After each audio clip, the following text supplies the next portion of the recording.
episode 103 of Dragon Ball Super. This is we're a little late on this, but we apologize. But hey, we got stuff that we got to do, but we try to make our best effort to get you our reviews on these episodes that are coming out. And so we pick up where we last left off with our girl Brienne. She's got the vengeance in her. She just saw some teammate get eliminated, and now her and Rosie. Or is it Rosie or Ruby? I think it's like Rose Rosie or something like that. It was called Rosie. Yeah, we'll call her Rosie.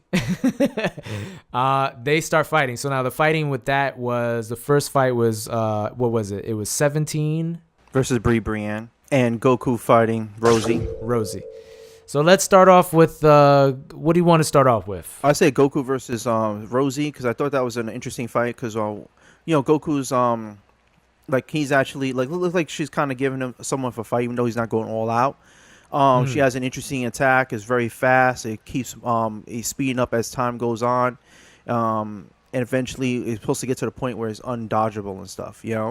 But yeah. Goku, the whole time, I love the way Goku fights because as it looks like she's getting upper hand, Goku's actually, he wants her to do these things so he could actually learn how she's doing that. And he could learn how to do that technique so he could go ahead and, it'll never work on him. So after you do the technique on Goku more than 3 times, it never works again. Yeah. So she's completely done with him now at this point. And also the fact that he could also learn how to do this ability to somebody else in the future tournament. So this thing about these tournaments, this also a way for Goku to learn. This is more training for him when he's fighting weaker opponents like this because he learns how to get stronger himself by doing this. So I thought that was interesting. Yeah, that's why he's so happy to be in this tournament because it's like every fighter he fights, he's going to learn something new.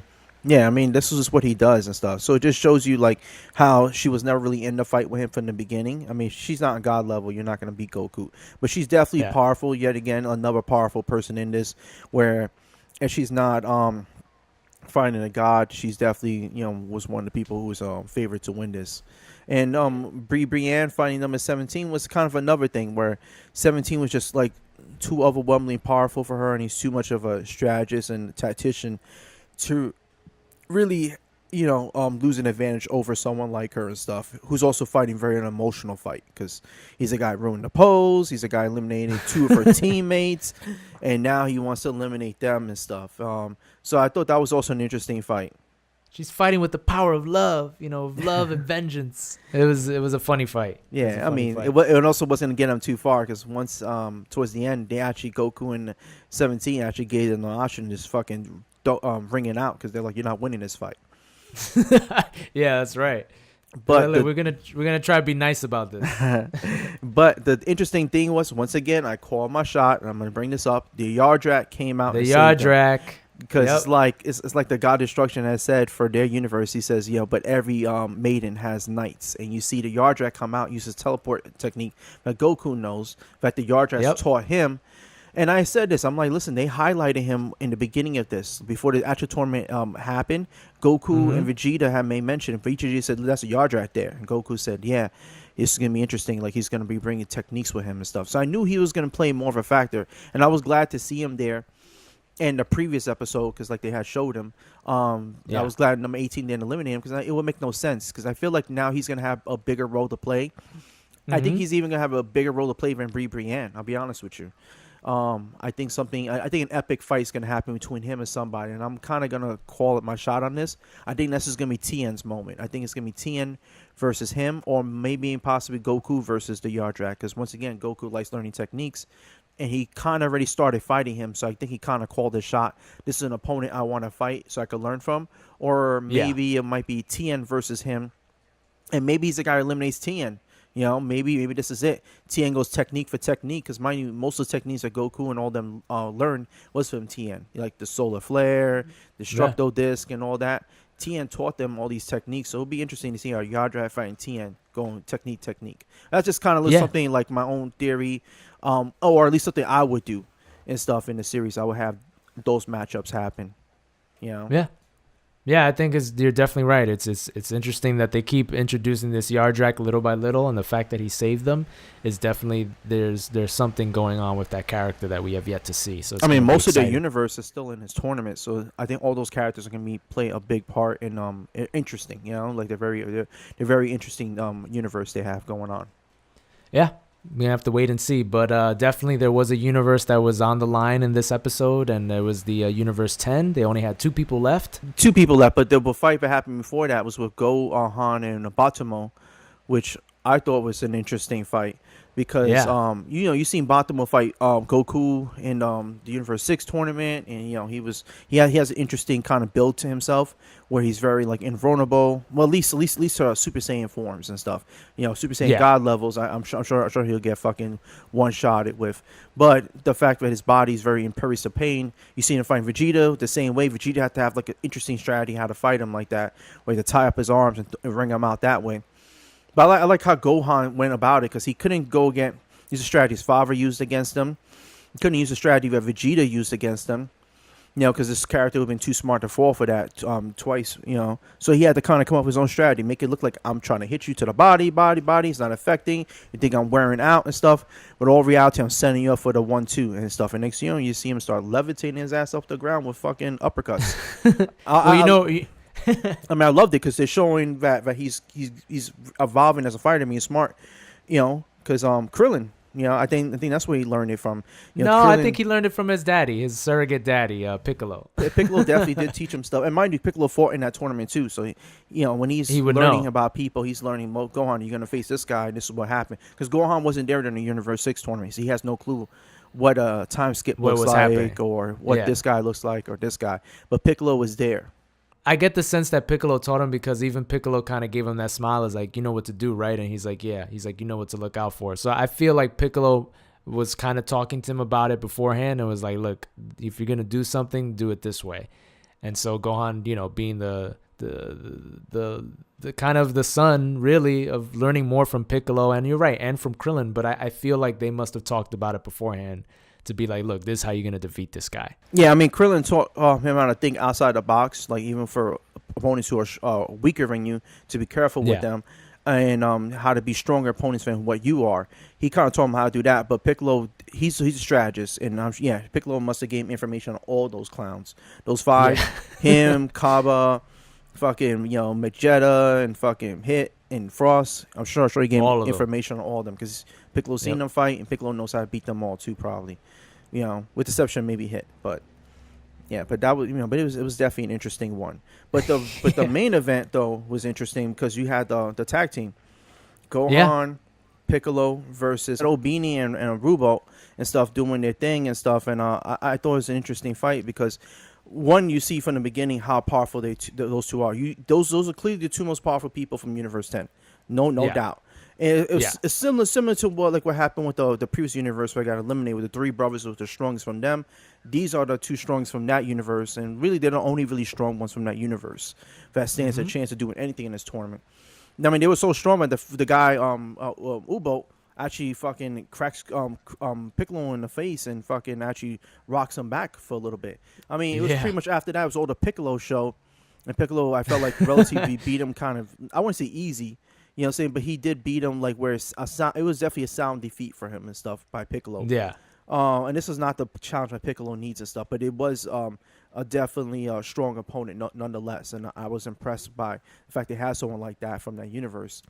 But the strongest one is actually the one Gohan fought. That was crazy. Yeah, that was a great fight. It was an interesting technique he had. It was an interesting fight they had. It was an interesting strategy that Gohan had to go out there and fight. Now, this is an opponent that Gohan had no information on prior to fighting. And it's also, in a lot of ways, a bad matchup for Gohan. Even he kind of said that, because he was like, you're the type of opponent I've been waiting for, someone I could go ahead and fight like this with, because he felt like he was tailor-made for Gohan. And for a little bit, it looked like he was going to beat Gohan. I mean, his technique was so fucking great and stuff, He had that feigning technique and stuff, and, Gohan, was taking a beating. He was taking a definite beating. Yeah. Oh, yeah. He definitely had to go all out in this fight. And I thought it was a great, great, great fight. I thought it was like a great episode, showcasing 2 powerful warriors. Because this is a type of guy who could afford, Super Saiyan God, Vegeta, or Goku. Hit. He could have fought Hit. That would have been an interesting fight to see Hit versus him. Yeah, I mean, he was definitely a powerful opponent. I mean, you're talking about you got fucking Ultimate Gohan, the most powerful version of Gohan, who fucking beat the shit out of fucking Majin Buu. even Yeah. a merge Majin Buu. You know what I'm saying? Buhan and stuff. I mean, not Buhan. Butens and stuff. You Yeah. know, and he fucking was even beating his ass for a little bit of the fight. And I thought this Yeah. was a very, very, very interesting fight and stuff. And I like the fact that Gohan kind of did like similar like an MMA strategy. You know what I'm saying? In order to give a hit, I have to receive a hit. In order to Right. fucking get off on him, I have to fucking take damage in the process.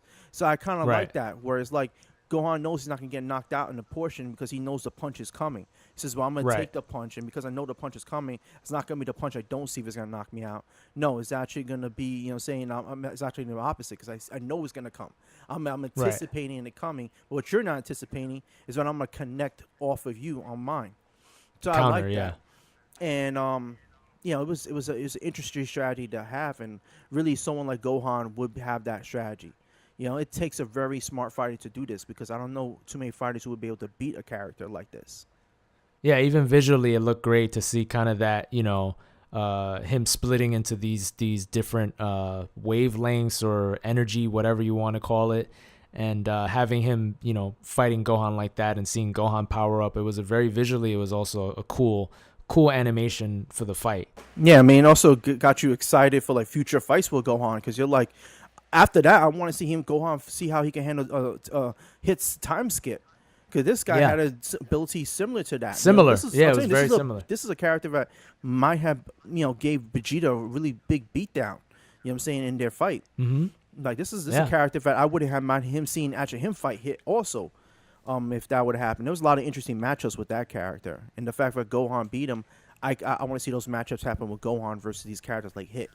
Yeah, it definitely sets up for, again, we're getting to stronger and stronger characters, and yeah, Gohan defeats him, and it's kind of funny because for all the comedy that Dragon Ball Super gives, they always give you that one moment every now and then that's like a kind of sad moment.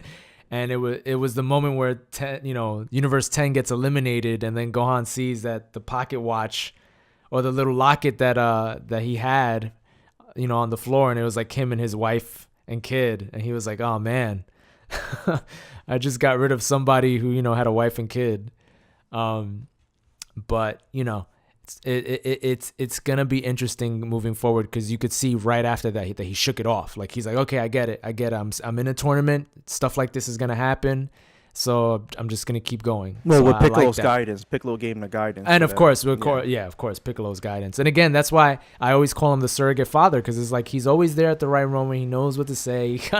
He's always there to be like, "Come on, you can do this." He's really his true like father, because I think he's been more in the picture with him and Goku has. Mind you, Goku's been dead half this kid's life, training and doing whatever, just fucking around. Piccolo takes care of Pan more than Goku takes care of Pan. Yeah, he has more relationship with his fucking kid. It's fucking crazy. It's so funny. Oh man. And yeah, and again, Zeno's, making me laugh with just they're just like, "Oh, eliminate. It's gonna be eliminated." They were all too pleased to do that shit. They were waiting for that. It's like our moment to fucking do our thing. It was like bingo to them. Bingo, they're gone. And of course, they get eliminated, and again, I want to end this with stressing the Angels have nothing to do with what's going on. The Angels have nothing to do with what's going on. I know I've seen a lot of stuff out there where people are saying the Angels are behind this, or there's some conspiracy. Nah, man, they're there. They're moving the process along. This means nothing to them. They're just having a duty being fulfilled. But yeah, Universe 10 is gone, and so that was the end of the episode. And like you said, another good episode, strong fighting episode, a lot of cool techniques, a lot of cool characters. I liked it. I really liked this episode. What about you? Yeah, no, it was definitely one of the best episodes of the series so far. Definitely. And so I can't wait to see the next episode. But for right now, that's going to do it for us. Don't forget to like, subscribe, comment. Let us know what your favorite part or your favorite part of the matches were. And as always, you can follow us on Twitter at KAMEHAME Now. Thanks for watching, and we'll see you next time.